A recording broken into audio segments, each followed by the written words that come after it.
Maybe this is working. I don't know. I don't think it's working. This is so fucking stupid.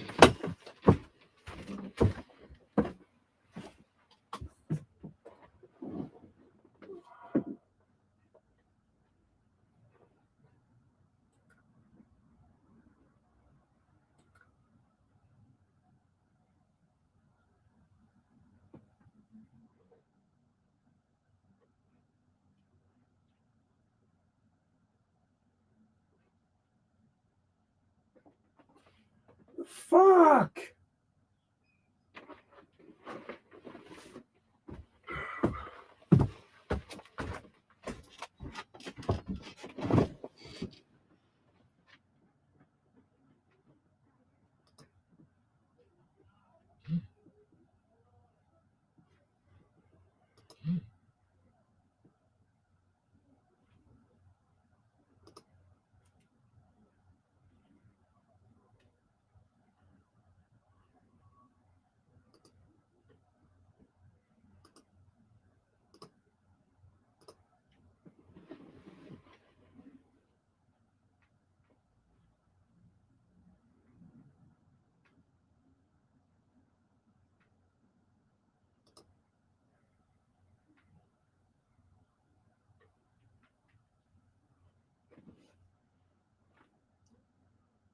Oh.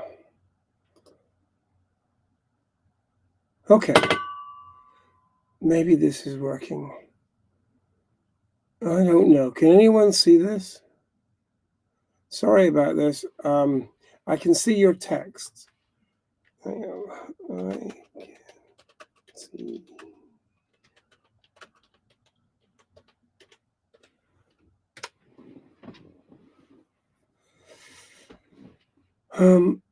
Yeah, I had to restart something because it wasn't working, and I don't know if this is working or not. It's really. It was much easier last. Ah, you can. There we go. All right. I need to put a thing over my face because I'm watching me, but with a 20-second delay, and it's totally different from the last time I tried this. If I hit that button there, okay, and I can. Let's get rid. I'm sorry if you just bear with me a little bit longer. How do you get rid of that fucking window? Oh, there you go, that button there. Ah, but then I can't see your questions, so we got to go to there. Now, okay, I can see your questions. Hi, Sue. Hi, Steve. Hi, Warren. We are going. Nothing's wrong. It's just that they're like, we can't see this. Do this, and you're like, but how? It's not. It's designed by PC people, not Apple people, and therefore, it's like I like grabbing something, turning it on, and having it just work. I don't want to have to modify anything. None of us know anything. And then they expect us to be experts at doing this. So type in a question and we'll see if that works. Because we've got 7 concurrent viewers. And yes, it is frustrating because I've not done this before and it's quite complicated. So I need to. Oh, hang on. Someone's good. John Halliday can see it. Great. John's a friend of mine from the olden days of, God, when I was back in England. We worked on a couple of jobs together. But he can see me he's on Facebook, and he can see that. But I wish there was a way of just like turning off my picture of what I'm doing 20 seconds ago, because it's just things. So don't type any questions on Facebook, because it means I've got to go to Facebook to read them, and I don't know how this is working. This is like putting a 6-year-old on a bike for the first time, because they're probably just going to hurt themselves. But if I move the window that way, and on top of it, there's a new Apple operating system that I installed, which means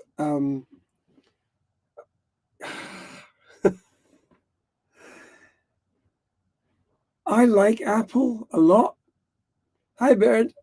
I like Apple a lot, but their new software is like, we know what you want. You want this window to go like this. And you're like, no, I want it to go there. So you kind of have to just learn how to override their systems, which gets a little frustrating, because you're like, hey, it used to work fine before you fixed it. For fuck's sake, stop fixing things. Just make what you've got really good and polish it. You don't need to like change it very much. And I love it when you can go back. It's like, do you like the new operating system or not?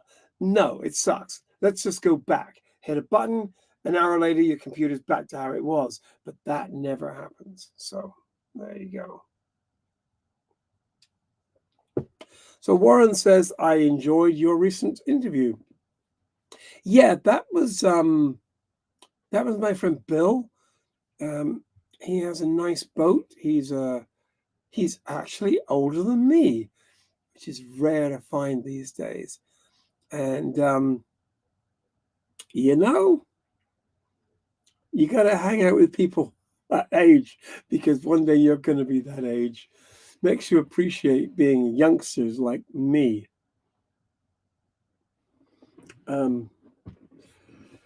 Hey, where were we? So yeah, he was having problems with his boat engine today. He couldn't get it started, and I have quite a good generator. It's a tiny little generator.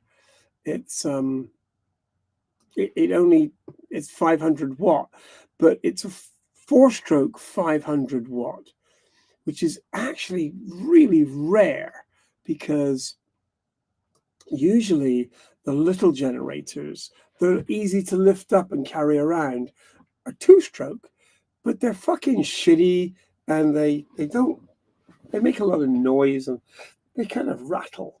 So I managed to get hold of mine, this generator that I loaned him from a friend of mine who bought a bigger generator, because this is only 500 watt. But a 500 watt generator on like 2 liters of fuel runs for 8 hours, which is great. Anyway, yes, he is in terrific shape. I hope you and I are both in such good shape when we get to 75.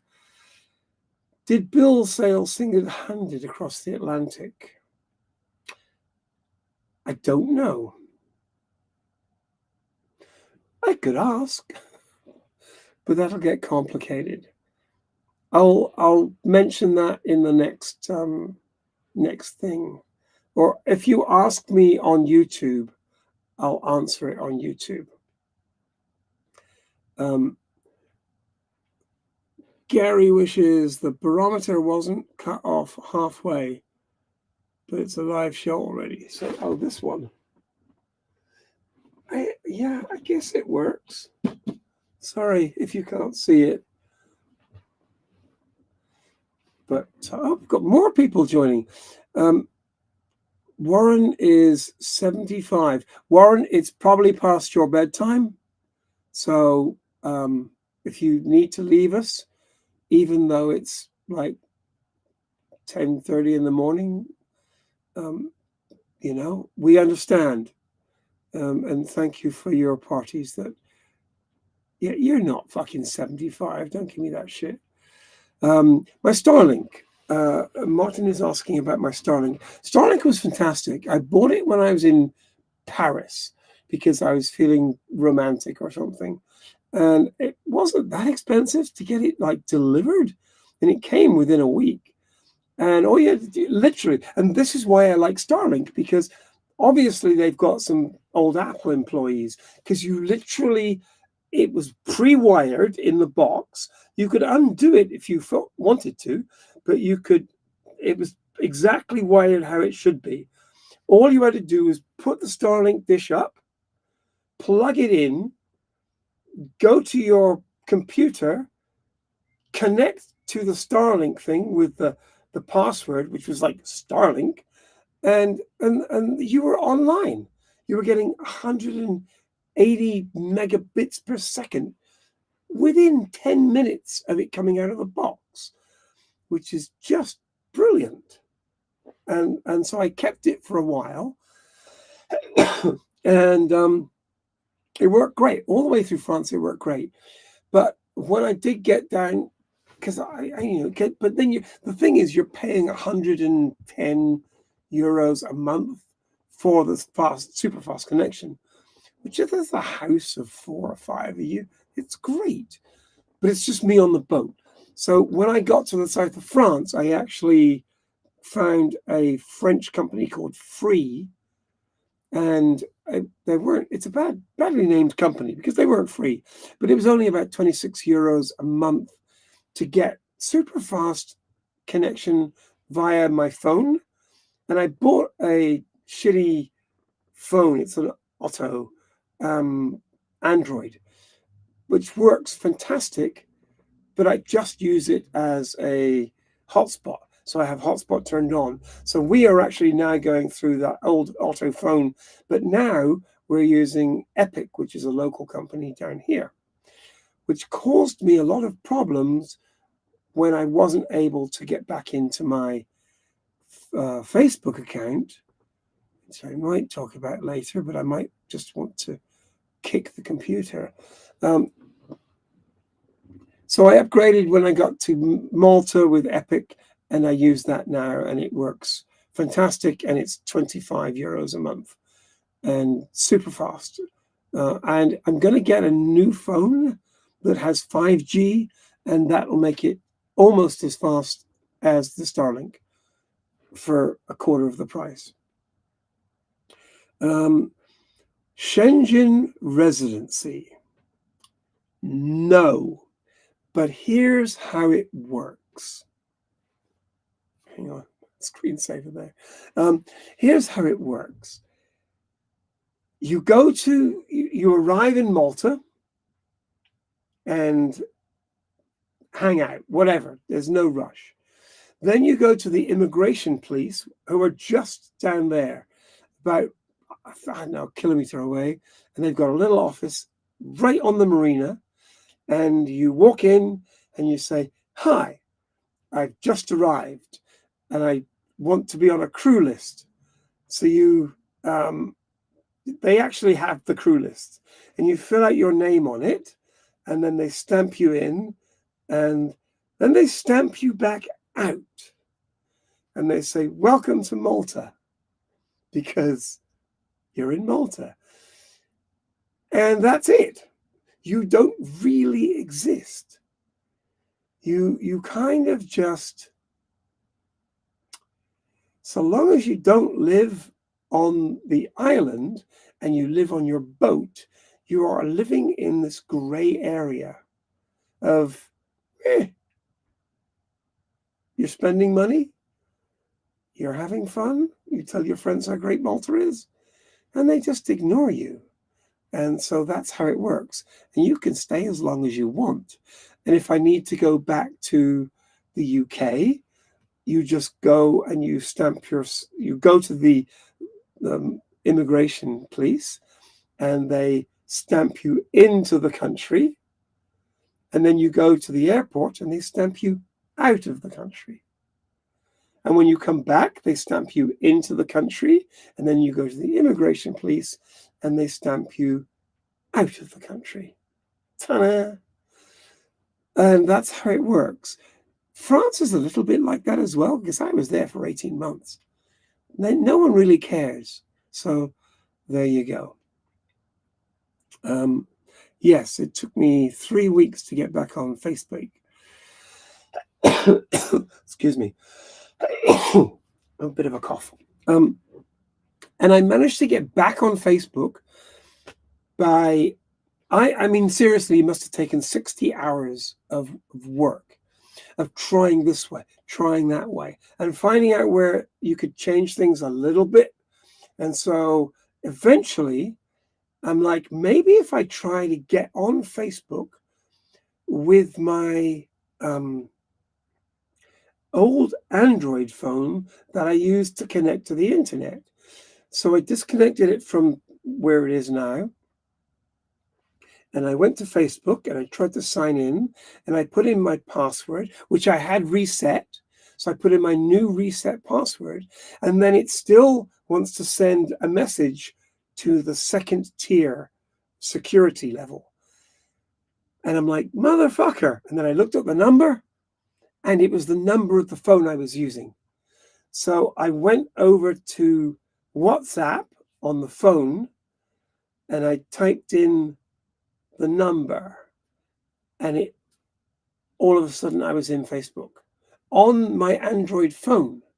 I still couldn't get in on my computer. So I waited another day, and then using a Safari instead of Chrome, I was able to get in, because it sent a message saying, someone's trying to get into your Facebook account. Is it you? And it popped up on my, what was it now? It popped up on my phone, but it might have been on WhatsApp. I don't remember. But I pressed, yes, it's me.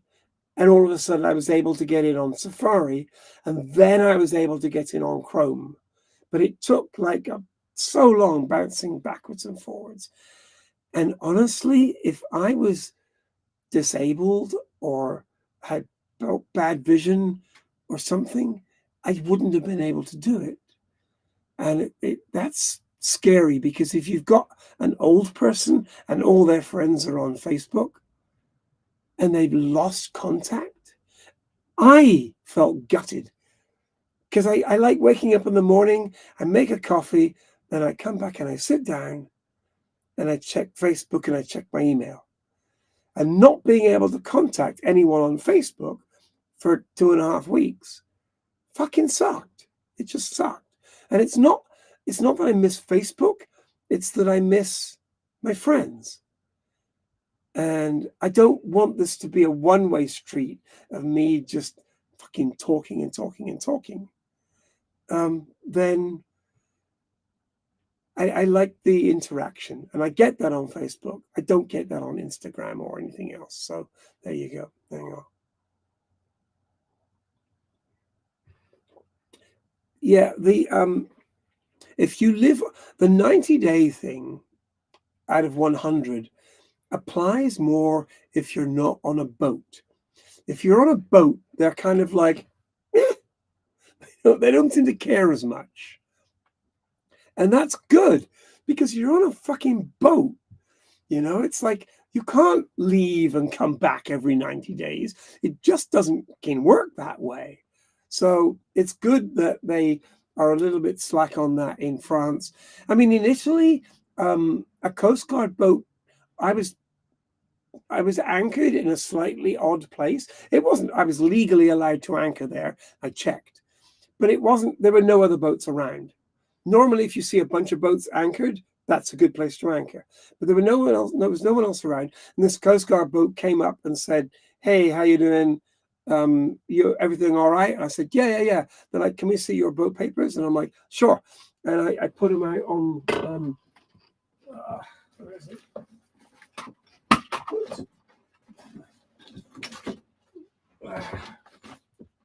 Damn it. I have a waterproof thing that I have my documents in, and they always live in here.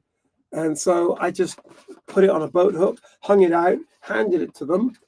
And they said 10 minutes, 10 minutes, and they went away. And then they came back and they said everything's good. I don't know what they were looking for, but apparently I was good.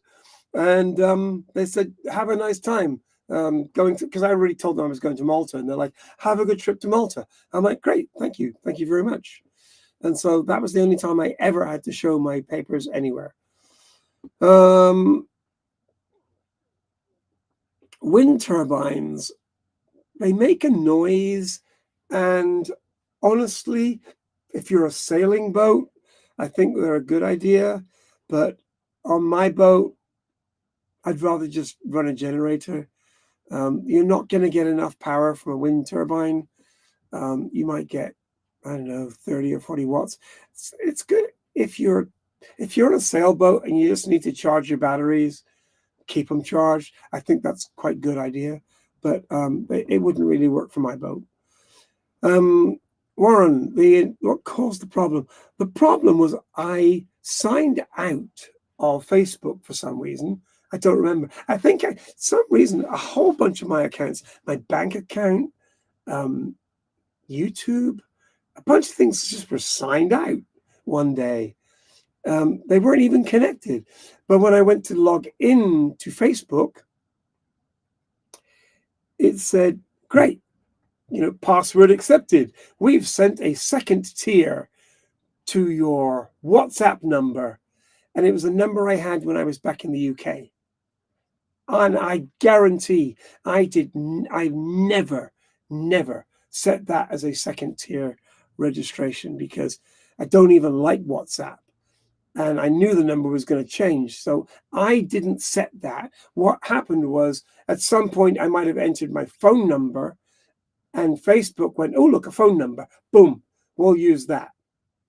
But they didn't tell me about it. And there's no way around it. You cannot communicate with them. They've got like press@fb.com. Not a hope.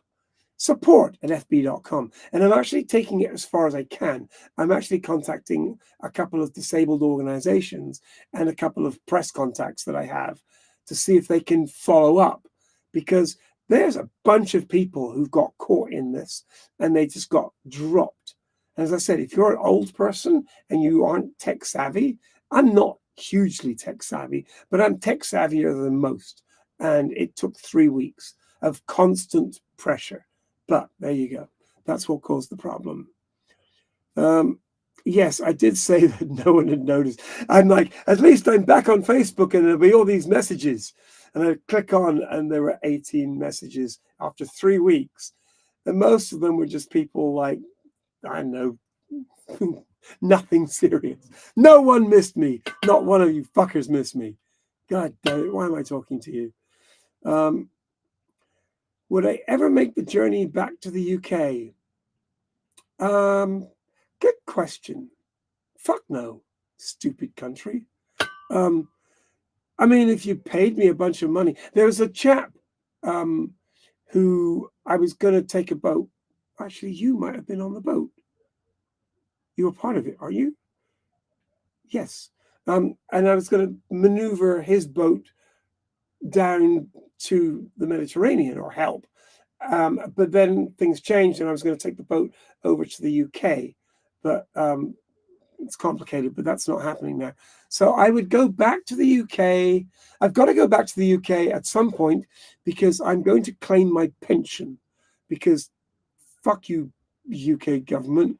I get an absolute minimum pension. It's about £67 a week or something like that. But I'm claiming that because I can.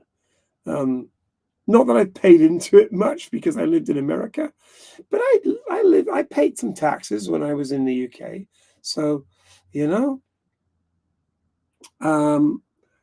more visa stuff.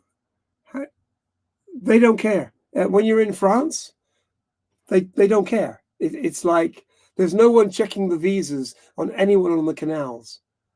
There's no, and the police, it's not a police, it's like the LAPD. The LAPD aren't checking to see if you're in the country legally, because that's not their job. They are there to police things. And the VNF don't care because they're the VNF. They just look after the waterways. So there's no one else checking. I mean, when I checked out of France at one point, I got to the airport and I handed him my passport, and it didn't have the inbound stamp in my passport. And he's looking at the, and you can see him going through it. And there's a line of 40 people behind me because I was flying back to Glastonbury Festival to work. And then I came back. So when I came back, they just stamped me into the country. And then I stamped myself out of the country at Port Saint Louis, which is not far from Marseille in the south of France. And I don't know. I don't know. That's the answer. Favorite Cardiacs album, all of them. I kind of like the Man, the Whole World Window. It's just means so much to me, because I wasn't in the band, but I was always with the band. I hung out and I saw so many concerts. Anyone else that has not ever frequented the Cardiacs? Cardiacs are a British band that are so different from any other music you have ever heard in your life. And some people won't like them because it's just not their thing. But there's no music like it. It's incredibly complicated. It's practically science. But I did several music videos with them, and they're wonderful. Tim was an absolute genius. Tim gave me a credit on an album. I did the photographs for them, and the credit was to Stephen Payne, whose genius leaves as much to chance as to skill. And I just thought I was in tears when I read that, because that's it. Sometimes my skill is knowing when to not put my hands on something. Just let it happen. Just work the edits out. Just let it go. And don't interfere with things. And Tim recognized that. And so leaving things to chance is sometimes a wonderful thing. It's worked for me. It's how I ended up in Malta. I didn't really have a big plan to be here, but I'm happy. Where are we now? Looking back at my journey from England, are you glad you had the time in France? Yes. France was fantastic. People think that France isn't friendly. Friendliest fucking country I've been to for years. I didn't come across not one bad attitude. That's a lie. I came across one bad attitude. I was in a cell phone store trying to get some new phone stuff. And there was a guy behind me, and he was rude because I was talking to the French service guy. There were 3 people serving people. And this guy came up behind me and went, "Oi, enough of the chit chat." And what we were doing was actually waiting for the phone to reboot to see if it was working. And he didn't know I was English, and he was British. And I turned around to him and I'm like, "Oi, you prick. We're waiting for the phone to reboot. So why don't you just take yourself out of the shop?" Because everyone here, there was like 10 people in the shop, everyone here thinks you're an idiot. Are you good with that? Or would you rather just leave? And he went, "Fuck you." And he left. It was the only bad attitude I came across. The only time I was in France, and it was a fucking Brit. So there you go. Yeah, new phones, new operating systems. I don't know. I mean, the iPhone's okay because honestly, everything's backed up on the iPhone. And so when I buy a new iPhone, which I'm going to do pretty soon, because some of the film that I'm going to do is actually going to be shot on an iPhone. Because you can get anamorphic lenses for iPhones, but I want the 13 Pro, and all I do is I make sure my phone is backed up. Then you buy the new one and you turn it on, and it says, do you want to duplicate your last phone? And you hit yes, and then you go to bed, because it downloads all the information from your last phone, all the pictures, everything. And then when you wake up in the morning, you look at the phone, it looks like your old phone, except it's the new phone. So that's why I like Apple stuff, even though they're shitty about some other things. Been watching since you saw the Guardian article. Yeah, the Guardian thing was funny. I'll tell you about the Guardian. I've always liked the Guardian. I think it's a very good newspaper. And if you look at any of the sort of people that talk about how accurate newspapers are, although the Guardian leans left in its journalism, in its opinions, but its reporting is superbly accurate. I mean, they really do due diligence. When I was doing the piece for them, I approached the journalist first and said, hey, I'm 60. I did this when I was 60. I had to send him a picture of my passport with my age on it so that he could verify that that was my age. And I'm like, that's pretty good. And then I talked to the guy for like 45 minutes, and then it just sat. Nothing happened. It just sat somewhere on an editor's desk. And once I actually wrote to him saying, they're still going to do it. He said, yeah, it's going to happen. And then, boom, it came out. And I was really very, very happy with it, because he didn't lie about anything. He kind of slightly exaggerated a little bit, because he's like, venturing the world and stuff. And he made my boat sound a little bit better than it was. But everything that he quoted me on, I said. And he didn't make up any bullshit. And they reposted it on Facebook, and the comments are fucking hilarious. They're like, all very well for this rich dude to go cruising around the Mediterranean in his £250,000 yacht.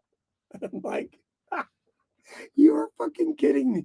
People just, they don't get it, because they're so set in their ways. And the idea of someone just going and doing something crazy, like buying a boat and going through France and hanging out in the Mediterranean, is so alien to them that they react hostilely. And it's like, their hostility drives them. They want to call someone else a rich jerk. I guarantee they've paid more money for their mortgage or their rent than I paid last year. And next year's interesting, because I'm going to Slima Creek, and I can tie off on a mooring buoy, and it's free. It's fucking free. Now, I don't have a plug-in to get power, so I do have to provide my own power. But I have solar, and I have the little generator that my friend just borrowed. So if I need power because there's no sunlight, then I just run a little 500-watt generator, and that's all I need. That's all I need. So, Oh, Tanya. Hi, Tanya. You have a Birchwood TS39. Ooh, special. That's 2 foot longer, which for you is 0.77 of a meter longer. But those TS39s are really nice. It's very similar to the TS37 that I've got, but a little bit better. I think newer. I think mine's 1987. But thanks for watching, Tanya. Where are we? Chris Martin is obsessed. Yeah, keep looking at boats. It's kind of fun looking at boats anyway, even if you never buy one. It's kind of funny. And not getting ripped off by buying online. No, don't buy online. Don't buy a boat online. go. And I made an offer. They wanted 49,900. And I said no. So I offered 42 because it's the answer to everything. And the guy said no. So I offered him 42 and a half and he took it.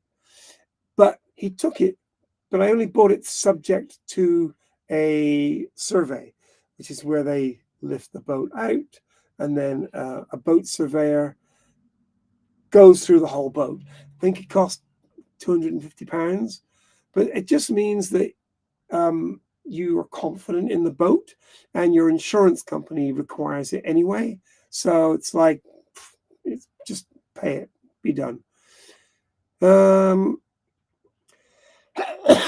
How long did it take to get my boat qualifications? I did a couple of courses, about a month maybe, and 25, 30 pounds.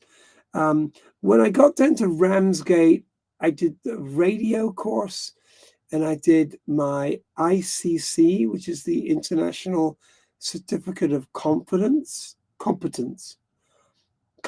Yeah, I got that certificate. No, International Certificate of Competence, which you require to go through the waterways of France because there's a lot of professionals out there. And you have to do a thing called a 70, which is the lights and flags. To be honest, you're not going to remember it all. So you just, they kind of leave the thing there for you to look at and you can tick the questions. But it means you've looked at it and you've got one. So if you see something, you can always look it up. But it's pretty slack. And I think that because someone actually came out on the boat as well to make sure I knew I was confident in handling the boat. And then he's like, all right, we're going to do a man overboard thing. And he just got one of my, what are they called? Fenders. I'm new at this. And threw it overboard. And he goes, show me how you're going to pick that up. And so you shut the engine off. You go upwind of the buoy, the fender, and then you drift onto it and you scoop it out. You don't try and drive up to it. You let the wind carry you onto it. And he goes, fantastic. And then we spent another 10 minutes and he gave me some tips and he actually showed me how the autopilot works, which I didn't think worked, but it turns out it's reversed and the off is on and the on is off.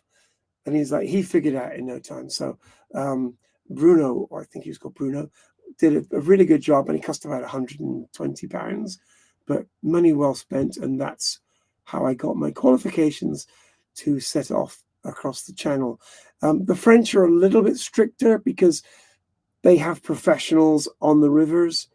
And in England, it's just amateurs. There's a lot of people living in canal boats and narrow boats and things on the rivers in England, but there's no actual commercial traffic. Whereas in France, there's a lot of commercial traffic and you stay clear of them, basically. That's how you do it. But you're on the same radio as they are, and they expect you to know how to talk on the radio. So that's quite good. Except sometimes they talk in French and you'd be like, anyway, so any trips to Gozo? Yes, I've been to Gozo several times. It's super, super, super nice there. It's like Malta was, but 20 years ago. And people like living there. I have a cousin who lives there, but I sent him a message going, hey, cousin, how are you? And he didn't write back. So I'll try again sometime. Yes, bus passes. Bus passes are fantastic here in Malta. I have one right here, and you pay. I mean, you can just top it up online, but that's the bus pass. And because I kind of have an address at the marina, they give you a free bus pass. I pay for mine because it's so cheap. I feel guilty getting a free one, but I might get a free one just for the hell of it. And be done with it. And the buses here in Malta are fantastic. They work really well. Yes, Martin.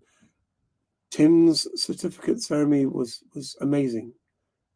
That's another Cardiacs reference, by the way. But only weirdos don't like the Cardiacs, and a few weirdos do. I know some fucking stupid ass weirdos that like Cardiacs. But Cardiacs, yeah. Do yourselves a favor, just search Cardiacs and see what turns up. I worked with them. They shot video, and it's kind of fun. No more Cardiac stuff. Should have decked him. Who was I decking? I can't remember. I binge watched everything after reading the Guardian article. Yeah. You're going to have to talk to the Guardian about your therapy. But thank you. There's 116 episodes I've done, which I'll go back and watch them occasionally. And honestly, they're pretty fucking good. They're not bad at all. I'm quite a good editor, and I'm very harsh on myself. So even if I've spent an hour shooting something, I'll throw it in the edit and I'll be like, I don't care. And it's gone. Maybe I'll use it another day, but I won't use it for that because it's just not good enough. My cocktail tonight is Kinney and vodka. Kinney is made by a local brewery, Farsons, who make Chisk, which is the local beer. And they also make this Kinney stuff, which is kind of a slightly orangey, fruity thing. It tastes a little bit like Iron Brew in Scotland, but it's super good. And then one day I'm like, what if you put a little tiny shot of vodka in that? So it's like that much vodka, that much Kinney, yummy. So that's what I'm drinking today.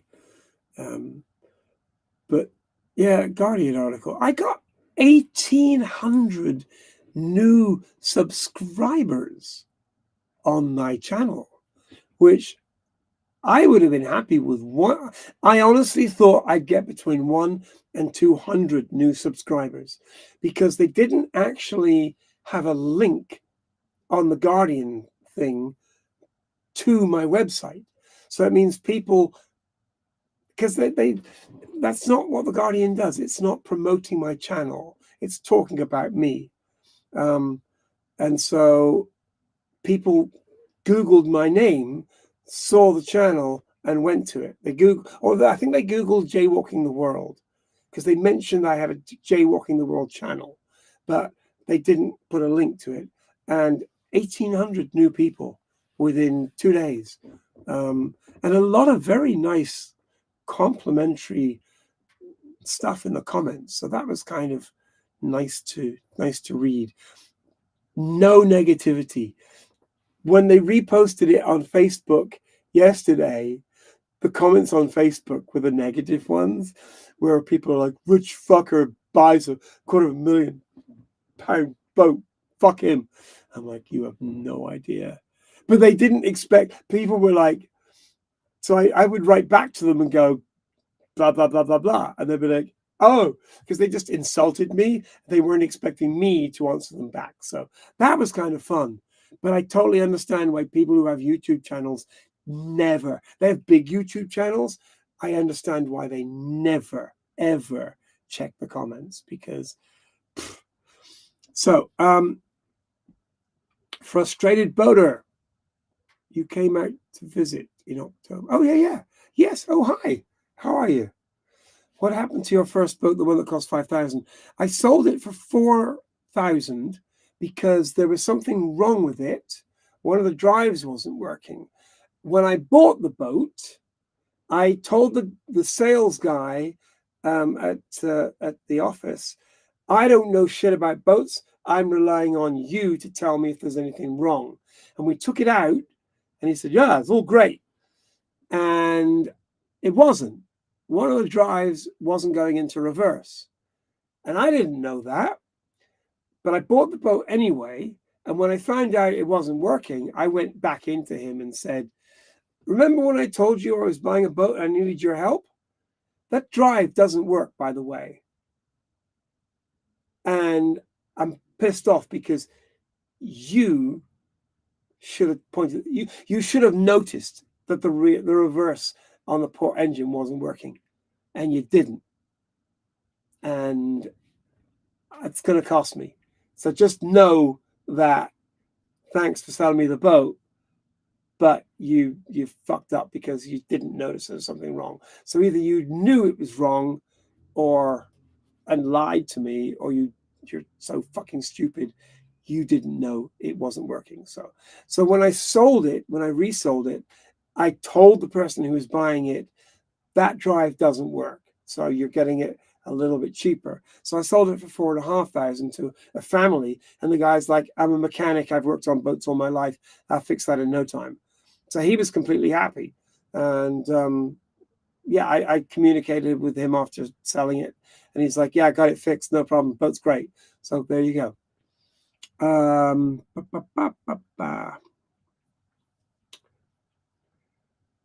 Family boat, singing is very low. Cool. Boats are kind of fun. Not the International Criminal Court. No. All That Glitters is a Mare's Nest is the video I did with Cardiacs. How did you find your boat? Yes, and I did have someone advising me because I don't really know about boats. And I walked into the Penton Hook Marina just to look at some boats because I'm buying a boat. But I thought I wanted a Dutch steel cruiser, and I told him, and he gave me the keys to a couple of boats, and I went out and walked around. That was kind of fun. And then when I went back in, he goes, what are you actually going to do with the boat? And I said, I'm going to go up and down the river, but I actually want to go across the channel, and I want to go through the French canals and waterways and end up in the Mediterranean. And he said, do not buy a Dutch steel cruiser. Dutch steel cruisers, they're heavy boats. They weigh 12 to 15 tons. They've got one engine, no bow thrusters, and they're good for the waterways of Northern Europe. But you take one onto the sea and it's going to roll horribly. This boat rolls horribly, but a Dutch steel cruiser would be twice as bad. And he goes, the one engine is going to be at about 150 horsepower. It's not powerful enough for the Mediterranean. You should go look at this boat. And he showed me a picture and he goes, I know this boat. I don't have it here. I'm not making anything on the sale, but I know this is the boat you want. And so I immediately drove from that marina to the one in Bray and saw this boat, and it was still early afternoon. And I said, yeah, this is fantastic. This is what I want. And I had the survey done the next day, and the day after that, which was the 7th of January, I transferred the cash, and that was it. And completely happy. I've never regretted buying this boat. Warren has been enjoying this Q&A. Yeah, stick around for the naked bit at the end, Warren, because it's going to get sexy. And you're old, so you don't get sexy that often. I'll stop that immediately. What's the worst technical problem you had with your boat? Okay, I'm going to confess something here. I didn't feature this in any episode. The worst thing that happened with the boat was when I put diesel in my water tanks. I wasn't paying attention. I was just topping it up. I don't know how much I put in there, but I put some diesel in there. It took about 50, 60, 70 flushes with all sorts of chemicals and detergents. But eventually, after that many flushes, and just topping it up with water, letting the water spill through because oil floats. And finally, I got it so that you couldn't taste the difference between the water from the tank to the water from the supermarket. And I'm like, okay. But it was a pain in the ass, and it took about 3 months. Um,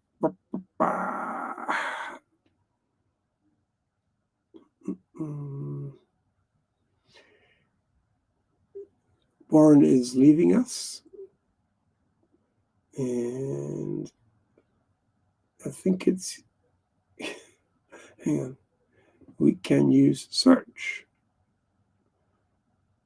Not sure what you're searching for, but yes.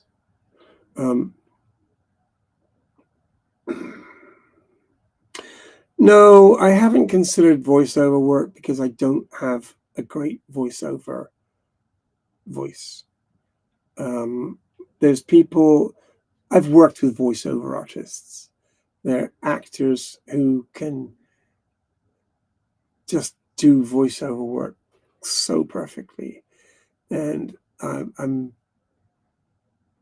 I don't dislike my voice, but it's a little too high pitched. People tend to want lower stuff because it just sounds more authoritative.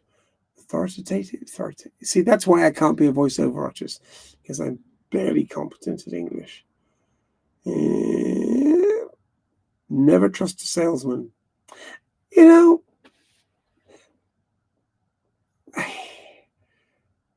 sometimes you have to. And that one failed because he was either stupid or a liar. But that doesn't mean, that's like if a girlfriend fucks you over, it doesn't mean that all girls are bad.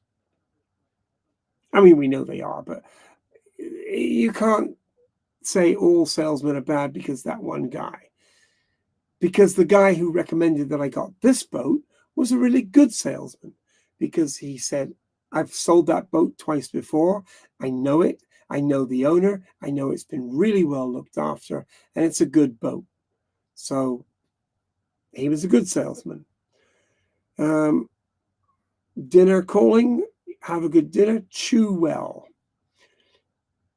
Any filmed trips upcoming?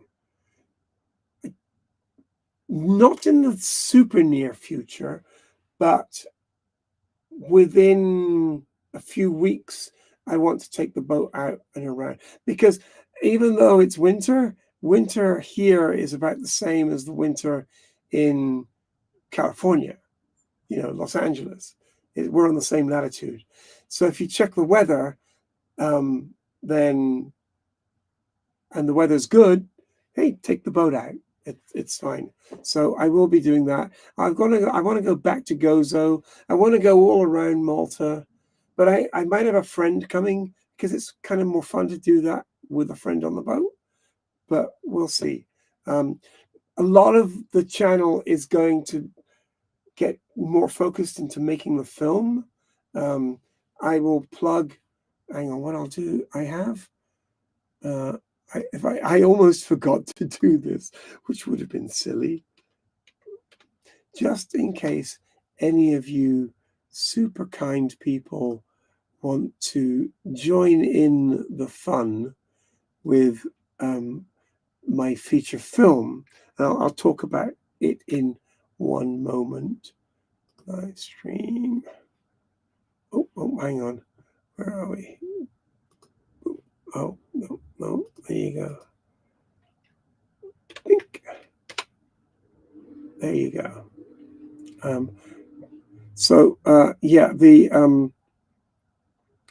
the film is going to be so much fun to shoot. It's going to be incredibly challenging to shoot, because we're shooting on a small boat with a very small crew. It's a psychological drama. I've got some really good actors involved already, and I have enough money to shoot a bare bones version of the film. So money I raise from other sources go towards the film. and we're not starting shooting until pretty much April, probably April. Start shooting some things around here, and then May and June we'll be shooting the majority of the film. And I'm shooting it.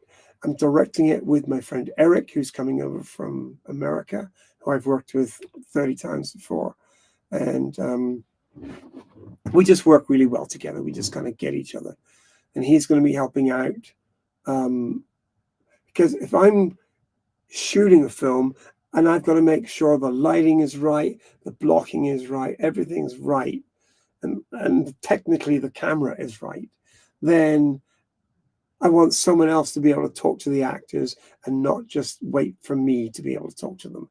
I'm also hiring a sound recordist because that's the most important person on the set. So, you know, where are we? Dinner calling? Good. Would I like another bigger boat? Sure. If I sold the film for, I don't know, 80,000. 80,000. Would I buy another boat if I had 80,000? I don't know. That's kind of the apex. If I sold it for 100,000, then yeah, I'd probably buy a bigger boat. 80,000 because I'm happy with this boat.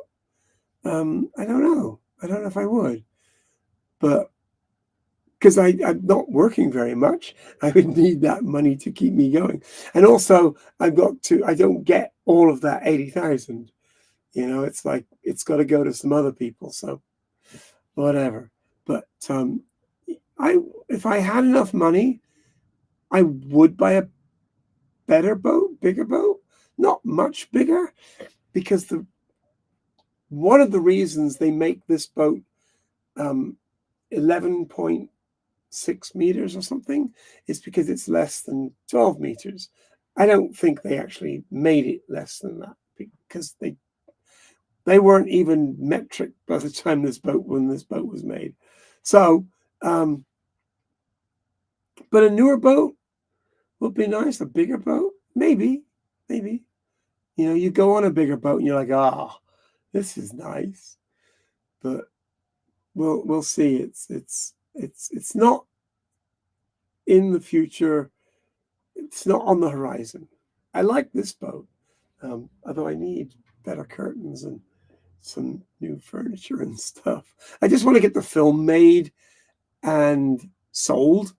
Selling the film is kind of interesting because there's a company called Film Hub. So what you do is you get all the deliverables into one thing with the name of the film on it. The posters, the bios, the photographs, the behind the scenes, the trailer and the film. You get that all together and then you upload that.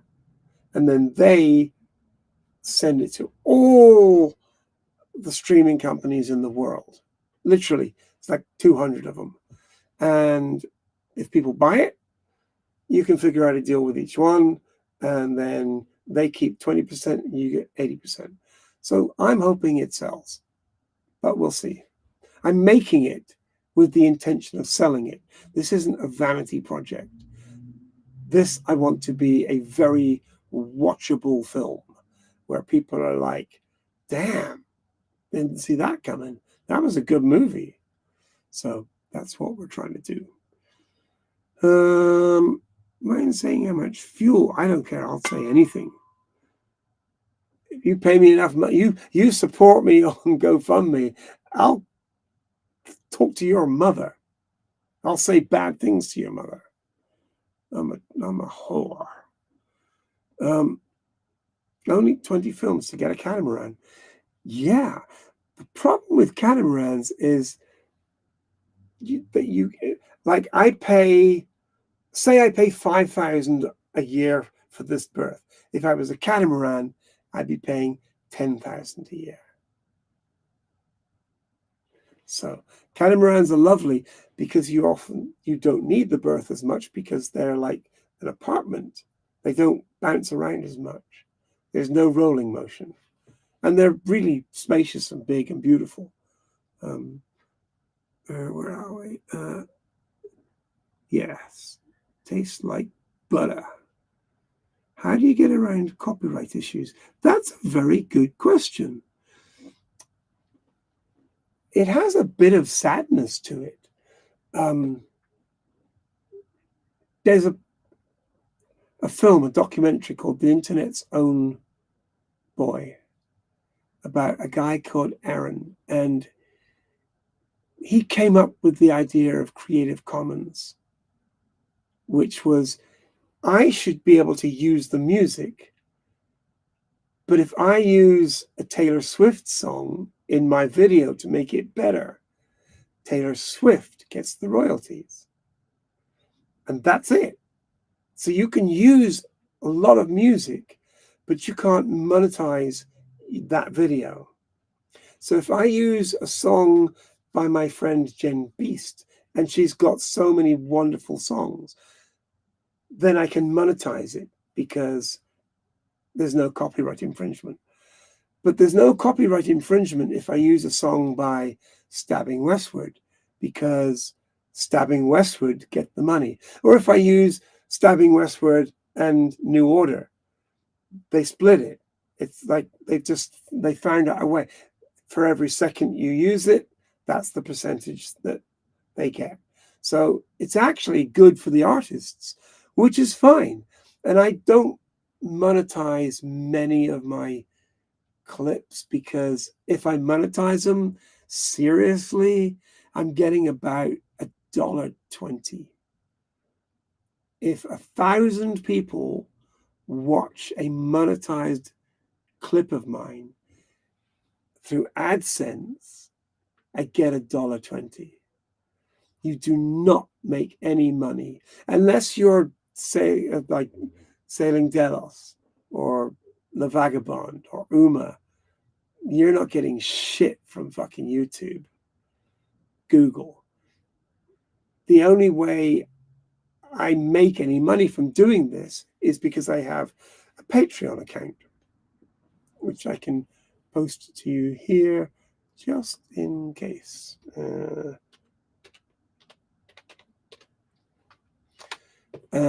But Patreon's been fucking up recently because they've been giving it away for free.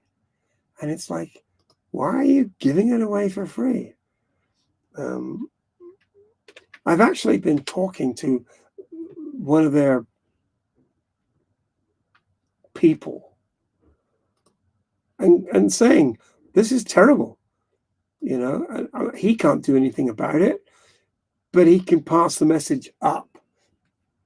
But allowing free membership of Patreon is the absolute antithesis of what Patreon is. Patreon's about people who want to support you. You know, it's like they get enough back from what you're giving.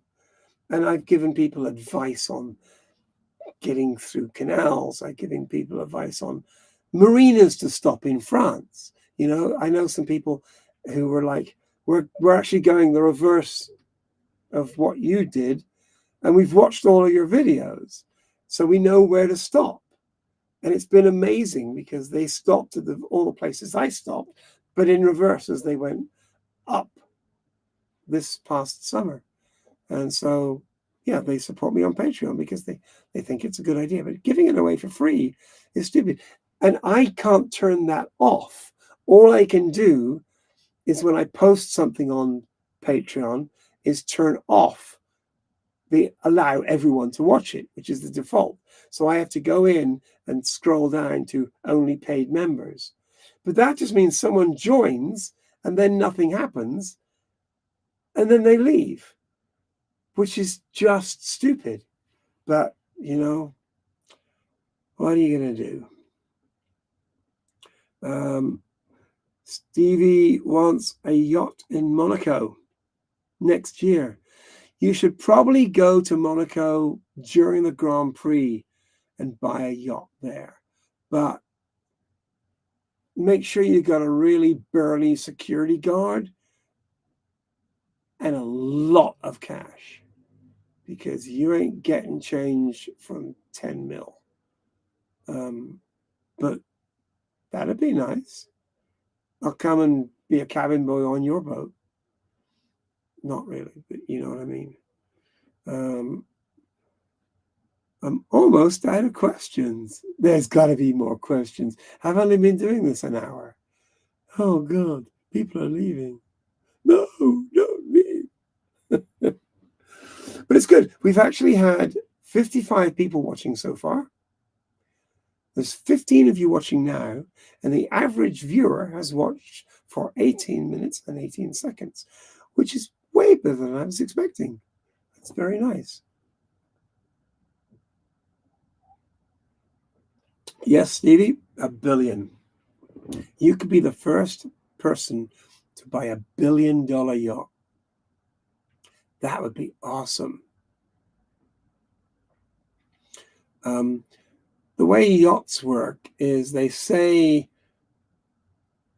if you buy a yacht for 10 million, your operating costs for the year are going to be 1 million or more, depending on how much you use the boat. But a lot of these super rich people, they have a boat and they'll sail it. The boat will sail to, I don't know, Cannes. And then they'll fly to Cannes, and then they'll scoot out for a couple of days on the boat, and the captain will handle everything, and the crew will serve them food, and then the boat will go back to Cannes, and then they'll just leave it there. One person will stay on the boat, but that's just rich people and their money. God bless them.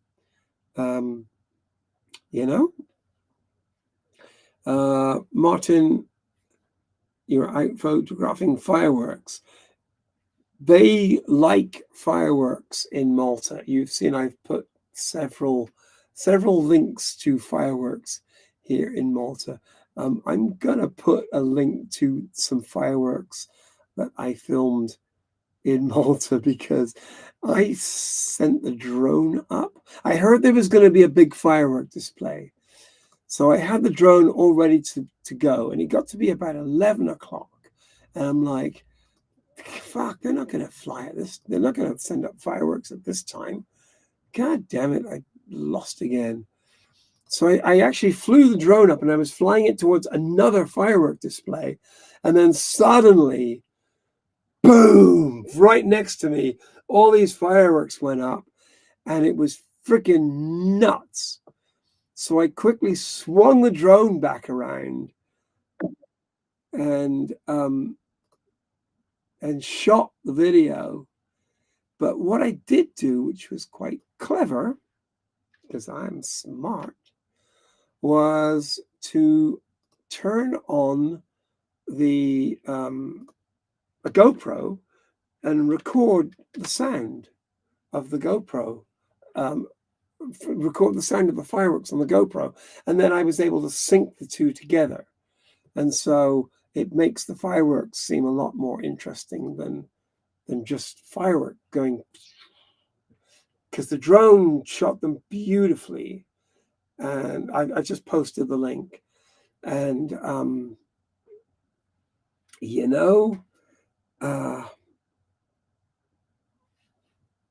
they like their fireworks here in Malta. The last couple of booms had because what they do is they're all handmade, and they pack them tight, and then they wrap these little starship around them, and then they wrap them as well. So when it goes bang, you get all the colors and everything. But some of them don't have any of that. They would literally be launching 2 kilograms of black powder, gunpowder. That's just 2 kilograms of gunpowder. And they would go, pew! So the mortar would launch it. It would go up, and you would just go, boom! And so loud, like so loud. and there's no visuals at all. They're just doing it for the loud. And God bless them, because man, that echo is still reverberating around that Grand Harbor. It was fantastic, and the fireworks were brilliant. They're really good. They're very proud of their fireworks here in Malta. There's 37 firework factories in Malta. There's only 500,000 people live here. It's the population of Fresno. It's smaller than Bristol, so it's pretty tiny. Quiet fireworks are stupid. I am not a fan of quiet fireworks. And the pets around here, they're not shell-shocked. They're fine. I think people who don't like loud fireworks because their cat doesn't like them probably believe in chemtrails. I don't know. They're just fucking stupid. Because my cat, Stink, would walk to the window and watch the fireworks. It was wonderful. And then she'd be like, come up to me and like sit on my lap afterwards. Not traumatized, but I think these people traumatize their cats because they're like, oh, the cat hates the live fireworks. You know, cat doesn't give a shit. Where are we? Who sold fireworks? Yeah, fireworks all year round are a thing here. And the other thing they have here, daytime fireworks, because why not? They tend to be just the splody type, but sometimes they'll have little things that go fizzle and pop, but daytime fireworks, I'm like, why? But they like them. And daytime fireworks make a quick appearance in the film. And the film is called, what's the film called again? The Devil in the Deep Blue Sea. It's a psychological drama, and this time next year it'll have been made for a couple of months and might be doing the festival circuit, and that'd be fun. I'm actually trying to approach cheers, Martin. I'm trying to approach a couple of boat shows, because they don't show boat movies at boat shows, and I'm like, do you have any way of projecting a movie? It turns out they do quite a lot. They do. And it's like, all right, let's and they're like, can you send us the movie? I'm like, it's not done yet. Not only is it not done, we haven't started shooting it yet. So once it's shot, then I'll be sending them some stuff. But all the boat, because I'm doing research, I actually watched some boat movies. My God, are they bad? Oh, just doing stupid things that you would never do on a boat. Like there's one called Dead Calm with Nicole Kidman, and I can't remember who else was in it, but he leaves her on a boat with a guy he knows is psycho, and he rows across to the mysterious boat to investigate.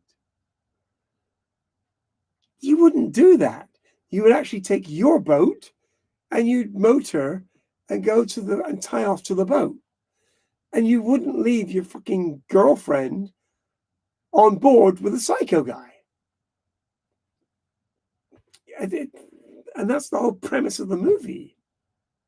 It's just stupid. And they call things the wrong names. So the movie that I'm making is going to be very, very realistic and authentic. So it's like the actual actions you see on the boat are what actually happens on a boat. The plot is suspended above the actual actions. So now I've got the boat and the framework to build the plot on. So we've finished writing it. I've done most of the writing. Eric's just helping out a bit, but now we've built the plot. I've written a comedy before, and that's just like linear. This one's complicated because if you're doing a psychological thriller drama thing, if you tweak something here, it fucks up that. But then you realize this doesn't work because that wouldn't happen. And then you got to go back to there to fix it. But when you fix that, then that affects this thing here. So it's a little bit like, I don't know what it's like, but it's fun, and the writing is, it's good. It's actually good. And so I'm looking forward to it.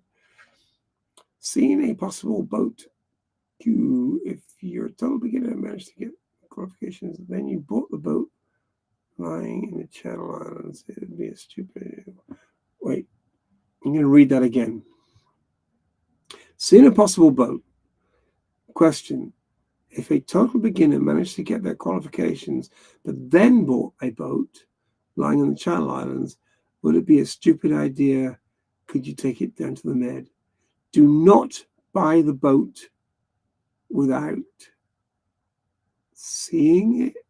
Oh, you mean just get the qualifications because you know you're going to get a boat? Yeah. You can do all your qualifications. You can't do all the qualifications, but you can certainly start. You can get your radio license, and you can start learning about stuff, and then go look at the boat. But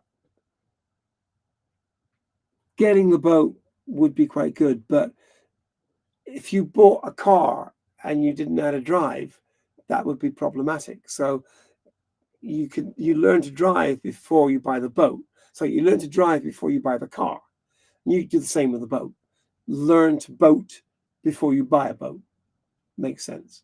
And but don't buy the first. Speaking of someone who bought the first boat that he saw properly, I mean, I didn't, but it was the first boat that I, after being redirected, then this was the first boat. But I did look at other boats, but I was looking in the wrong direction. But yeah, look at as many boats as you can. It's kind of fun. It's a good way of wasting time. But yeah, watch videos. You can actually learn quite a lot from watching videos. Not quite the same as actually boating, but it gives you an idea of what it's like. I mean, I had people who were super nervous about going through the massive, I mean, these places are like cathedrals. There's like a 40-meter drop. So the lock is 160 meters long, 40 or 50 meters wide, and 40 meters deep. Imagine how much freaking water is in that. And sometimes you're the only boat there. So you call them on the radio and you say, "Bonjour, monsieur, je walking the world," because you do it with the French accent, it's better. Approaching from the north, with you in 5 minutes. And I learned enough French to be able to tell them in French. But if you tell them in French, they speak back to you in French. And you're like, the fuck, I don't know what they said. So you're actually better to speak in English with a slightly French accent. And then they will make, all of them spoke enough English to be able to get by. And no one ever said blah, blah, blah, English. Blah, blah. Everyone was super helpful. So you tell them that you're approaching from the north and you'll be with them in 5 minutes. So you keep it from the north, 5 minutes. That's simple. And then they can set the lock up.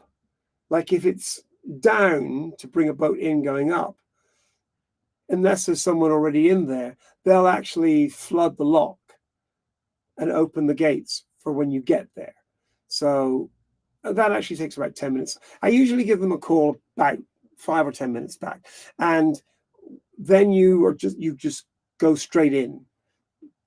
They can see you, you can see them, and you just go straight into the lock, and then you tie off, and the cleats that you're tying off to are on rollers, so they go up and down. So all you've got to do is just tie off on it, and then as the boat drops, then the cleat drops because it floats. So the cleat goes down with the boat until you get to the bottom, and then the water equalizes, and they open the big gates, and then you scoot out, and then you just wave at them and you say, "Merci, monsieur," and then off you go. Is there any boat website for buying that you would recommend? Or dealership? Not really. In the UK, there's something called Apollo Duck or Yacht. I don't know. Let me have a look, see if I can find it.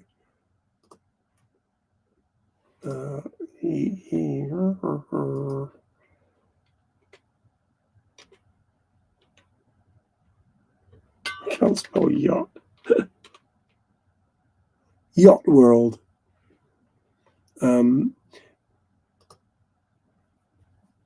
But really, just walk into marinas and just talk to them.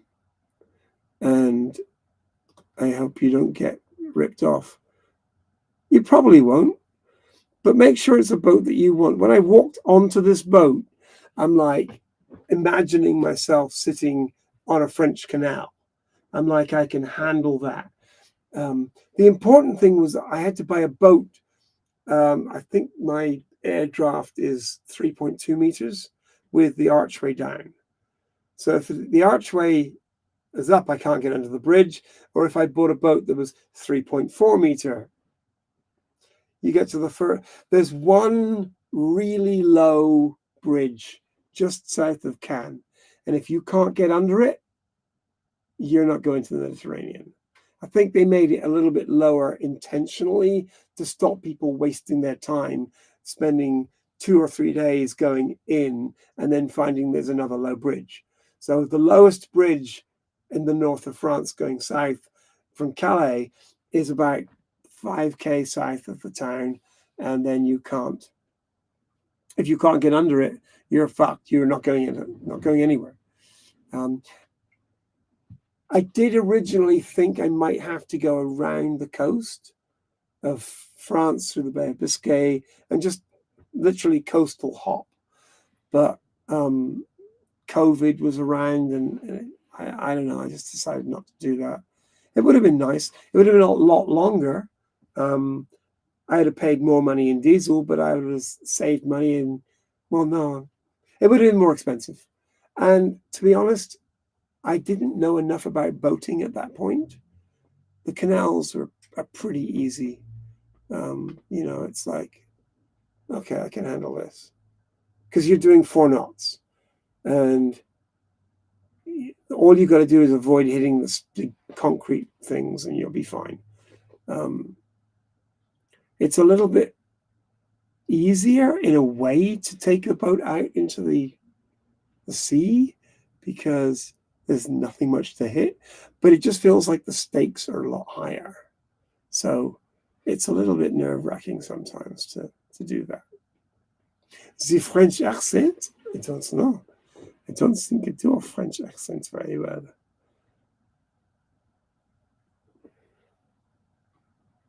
What's that Clouseau thing? Oh, monsieur, is this your dog? No, what is it? No, monsieur, nice dog. Nice dog. I can't get the joke. What is it now? I'm going to try harder. Hang on, give me a minute.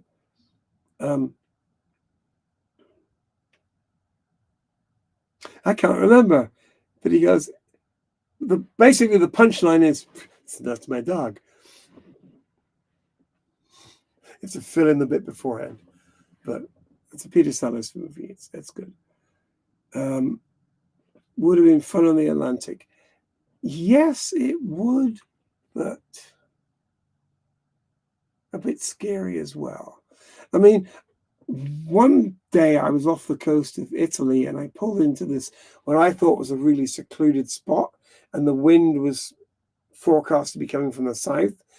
The wind changed and started coming from the east, and waves started coming and hitting the boat, and I was anchored, and then I got food poisoning. So I start throwing up, and then the fucking weather just hit me. And that's what ended up breaking my dive platform at the back, because the boat was lifting up and then crashing back down so hard that it broke the dive platform. And I'm just praying that my anchor held, because there were rocks about 50 or 60 meters away. And if the anchor had just given up, I don't know.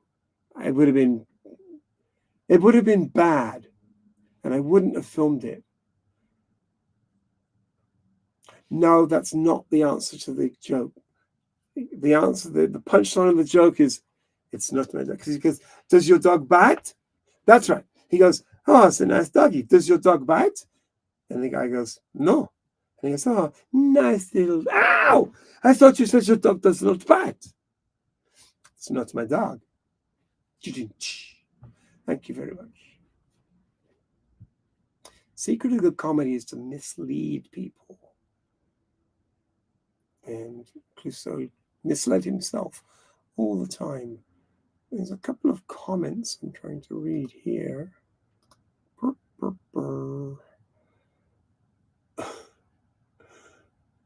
Let me just get off that one.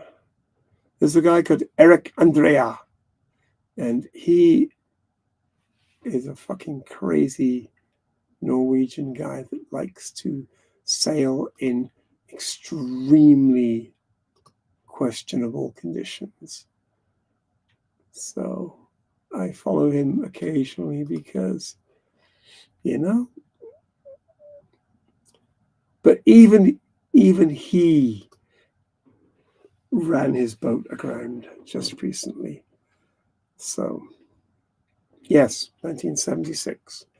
I remember 1976. 1976 was a good year because that was when the fucking Sex Pistols hit. And I remember I was listening to John Peel. 10 o'clock. You get the same Peel theme song. And he's like, I don't know how to tell you this, people, but music just changed. I'm not going to say any more. And he puts on the first track of Never Mind the Bollocks. And you're like, what the fuck was that? There's just Steve Jones playing guitar. And that was the Sex Pistols. And Never Mind the Bollocks is still one of the best records ever made. And I had the extreme pleasure of working with both Steve Jones and John Lydon, because they both lived in California, and there was a British BBC TV show called Never Mind the Baubles that Julian Temple did, but the BBC didn't have the budget to fly Julian over to do the interviews. And so my friend Steve Mallet set me up with Julian, and Julian called me. And Julian's quite a well-known director. He did Absolute Beginners and a bunch of other things. Nice chap. And he's like, how can we solve this? I said, well, what if we have an iPad with you on it, as if you're in the room, so you can just talk to them like you are standing there, and I'll film the interview as if you were in the room, and you can just talk to them, and I'll just film. And he's like, fucking brilliant. That's a great idea. So that's what we did with both Steve Jones and John Lydon. And it was an absolute pleasure. They were both super charming. And Steve was just in his bathrobe. And he's like, I could have just got dressed up for the interview, but to be perfectly honest, I couldn't be bothered. He goes, as soon as you leave, I'm getting in that hot tub. I got a friend coming over. She's probably a escort or whatever, but I'm getting in that hot tub as soon as you leave. So I'm like, I can't be bothered. I look pretty good in this thing anyway. So that was that. And then we went round to film John, and he lives in Marina del Rey, a nice house just one block back from the coast, on Speedway. He's got a house on Speedway. And on the drive there, he called me up and he goes, "Can you pick up a 6-pack of beer?" And I'm like, "Yeah." And it's weird having John Lydon call you on the phone, asking you to pick up a 6-pack of beer. You're like, okay, my life. So I picked up a 6-pack of Corona, and I get to his house and I give it to him, and he goes, "No, they're for you. I don't drink." Done it. Thanks, John. So thanks for this session. Really encouraging. May you be well and happy. Take care. I will do my best. Time to head off in Kenya. You're in fucking Kenya? What are you doing? Whatever. Thanks for the donation to the film. That really, it really does. Every dollar anyone donates is absolutely going towards the film. Yeah. And it really, it's like people care. And all right, here's another thing. I know some people out there who've got tons of cash. They're lawyers earning $300 or $400 an hour, and they don't donate anything. And you're like, I've done so many photographs for you, and you don't donate anything. It crushes you a little bit of crush, but that will pass, because it just will. So, any more questions? We've done just over an hour, which is good. And I'm sorry it took a few minutes to get it going, but I couldn't work out how to get anything going. So there's because you've got to I'm dealing with Restream. So you've got to start the project in YouTube. Then you have to launch Restream. And then Restream, you've got a link to YouTube. And then you've got to watch it on YouTube to see the questions. You can't watch it on Restream. And I've got to cover my picture up because I'm seeing myself with a 20-second delay. So it's like, I don't think I'm doing it right, but I got it working. And I've always worked in production. And I don't know if I work in production because I'm good at solving problems, or I'm good at solving problems, therefore I work in production. But if you're working on a TV show or a documentary or a film or anything, if you're putting on a fucking DJ in a room, you're working production. And I've always liked the fact that the show is going to happen whether you like it or not. Doors open in 10 minutes. You better have your fucking shit together. And if the DJ shows up with the wrong cable and goes like, do you have a thing? And you're like, fuck, do I have a thing? No, but I've got an adapter that I can put one cable into through the adapter. Yes, I've got a thing. Boom. Show starts on time. Is that a dance pole behind you? And when does the show start? I have many friends who would look fantastic on this pole. It doesn't really go all the way down, but they would put on a really good show anyway. It may or may not. I can neither wait, I got to get this right. I can neither confirm nor deny that this pole has ever been used for dancing, which is the Mopar. No,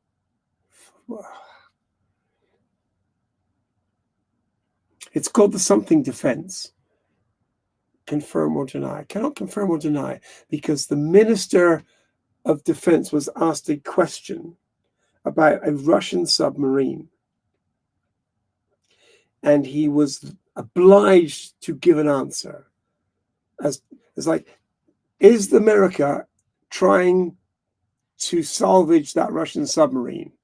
And he looked at the reporter and he said, I cannot confirm or deny that this country has anything to do with that Russian submarine. And the guy's like, okay. Because he didn't answer the question, but he answered the question. So that's a good way of answering it. So the poll for now is innocent. It's Schrodinger's poll. Any other questions? Because I ask the question and there's like a 20, 30-second delay in whether you hear it or not. So you won't write anything because you don't know that I've asked the question, because I am living in the future right now. Yes, I am. Do, do, do, do. Yeah, we hit a 22 people was the highest number we got here. I was expecting 5 or 10. So 22 is pretty good. And altogether, 69 people viewed it. And the average has gone up to 19. No, average just went up to 20 minutes of viewing. So that's good, considering it's the first one I've done of these. And it's just kind of fun. Sorry, my voice is a little croaky. I've been out yelling at people today. You just stand on the street and yell.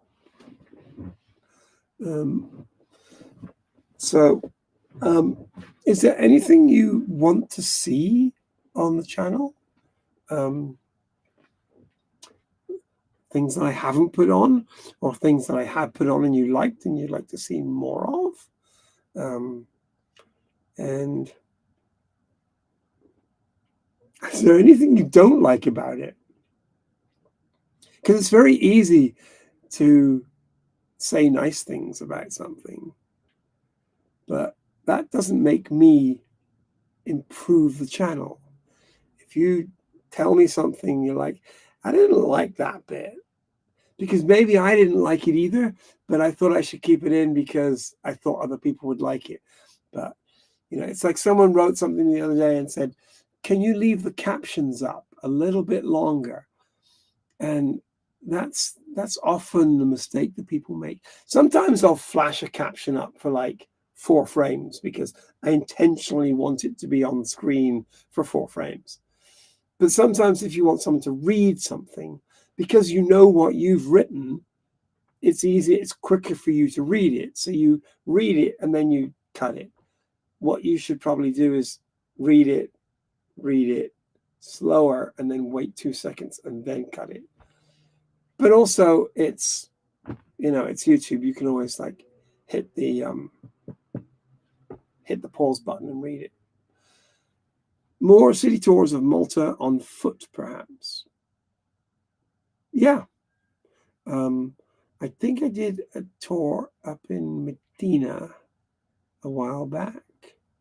I was thinking of just walking along the promenade of Slima and just like showing you what this, because everyone shows you the like Valletta, which is beautiful, but they don't show you what Slima looks like. And Slima is the sort of tourist. There's 2 tourist areas. There's Slima and St. James. And if you go further north, by further north I mean 3K. It's just really close. But there's a lot of tourist hotels there, and there's nightclubs and things. There's more nightclubs there, but it's really nice just walking along the promenade. So maybe I'll just do one walking along the promenade, and that's a good idea. Thanks, Stevie. I will do that. And when I do, you can donate some of your millions. Or maybe you can, I don't know. My voice is cracking. I'm going to make, because I did drink everything. So we're going to pause this. I mean, I'm actually going to run and get the drink, and I'll be back here before the delay starts. So, but you know what I mean.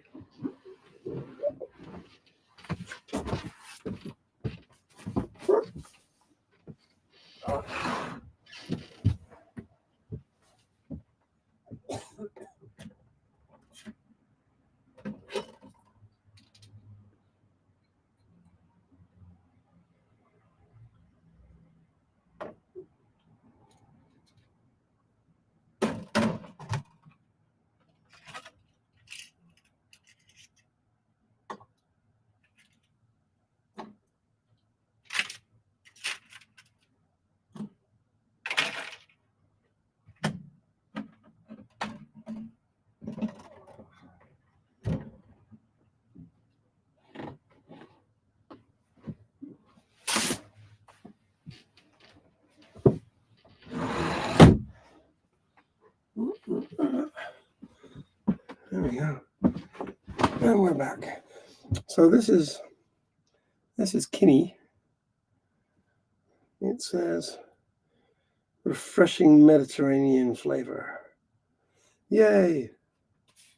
It doesn't mention vodka, but it probably should.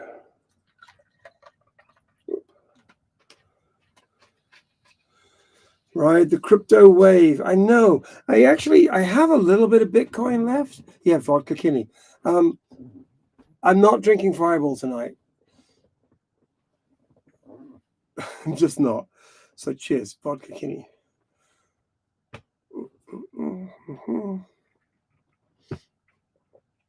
I don't know about crypto. I mean, at one point it dropped and it's now double what it was, but it's less than $5,000. At one point it was up around 10, but I sold a bunch off. I mean, I didn't lose any money, so that's good, but I didn't make a ton of cash either. One thing that I had stock in both AMC and what was the video one that flew up? I had fucking stock in both of those and they weren't going anywhere. So I sold them. And then if I had kept both of those, I would have made 200,000. But hey, you know, I might not have realized that they'd gone up and then gone down again because I wasn't checking them daily. But if I had let them go up and sold, and I would have made 200,000. Whatever. Cheers. I'm still happy.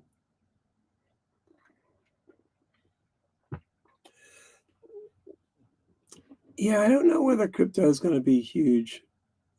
I don't know. I don't know. So that's the end of my crypto discussion. I don't know. But I wish you well. Let's just go back and see if anyone else has said anything. Becoming a liveaboard and taking an early retirement has now become my aim. Good. People retire when I probably retire. I haven't retired because I'm still working, and the film is going to be more work than I've ever done in my life. But I haven't got very many photo assignments in the past 5 or 6 years since I left, California. But I mean, the marina here hired me and paid me to shoot pictures and 360 video, 360 images. So that was good. But I will try and get more work. I did actually meet with a sound recordist to do sound recording for the film, but he also has another company that does live events. And I showed him a couple of things that I directed. And he's like, wow, you worked with these guys? So he might have some work for me. I'll see.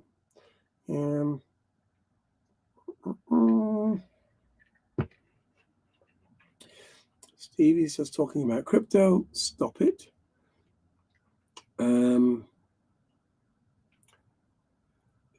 Nigel, do it. Buy a boat. You already have a boat, don't you? So,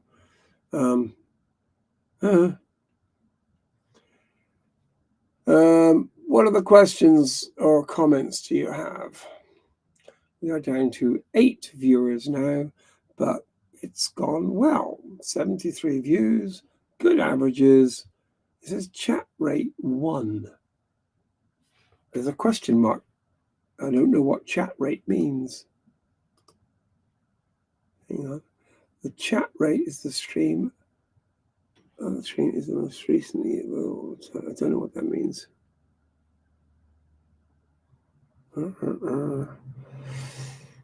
Okay. All good. Not sure about my hair. What is going on with my hair today? Sick. Sick boy. Okay. I'm going to give it 5 more minutes. And then we'll be done. So that is an hour and 45 minutes. It's pretty good.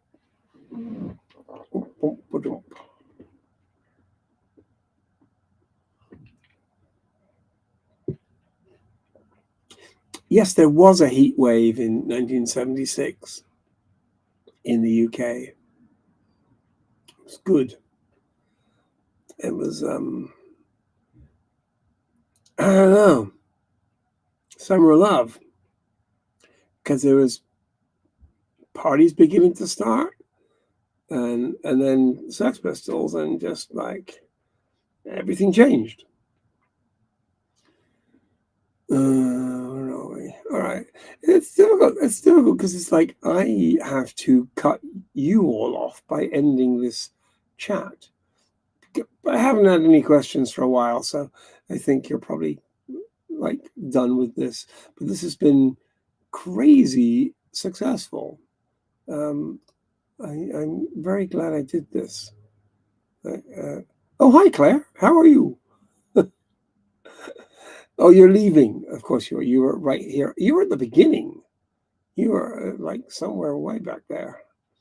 But yes, good evening. And thank you for everything, everybody. And you have yourselves a really nice Sunday evening.